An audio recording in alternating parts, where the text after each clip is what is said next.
Kepala Dinas Pemuda dan Olahraga Paniai Yahya Tubai mengatakan kegiatan yang dilakukan ini adalah melatih pemuda dan pemudi menciptakan olahraga dari potensi lokal yang ada di Paniai.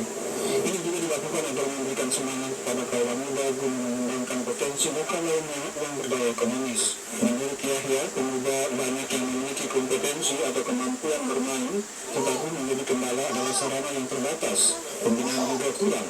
Pihaknya berupaya mendorong generasi muda ini harus mendobrak dan mendukung program ini dengan alasan karena daerah Paniai memiliki rotan sebagai sumber daya alam. Dari hasil pembuatan bola takraw tersebut akan dijual di pameran pariwisata yang diselenggarakan Dinas Pariwisata Paniai di kompleks perkantoran Kota Madi.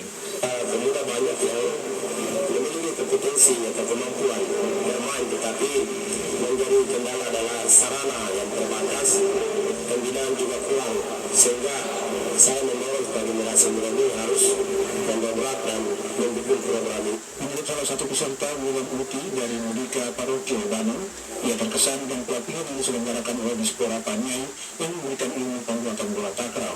Uti meminta kepada pemerintah kabupaten khususnya instansi terkait yang mengembangkan sumber daya manusia SDM agar dapat melakukan seperti yang dilakukan oleh Dispora Paniai.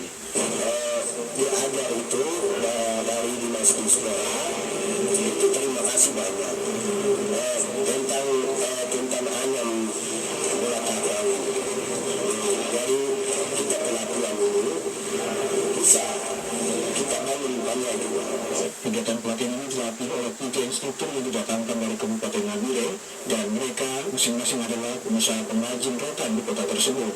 Usai pelatihan pembuatan bola takraw, besokan harinya peserta menggelar lomba sepak takraw dan seluruh peserta pelatihan pembuatan bola takraw. Lomba tersebut dilaksanakan di lapangan voli Karel Bobai. Perlombaan ini dilaksanakan dengan membagi 9 grup dari 100 peserta pelatihan. Lomba ini dilaksanakan agar masyarakat dalam sepak bola takraw kepada warga.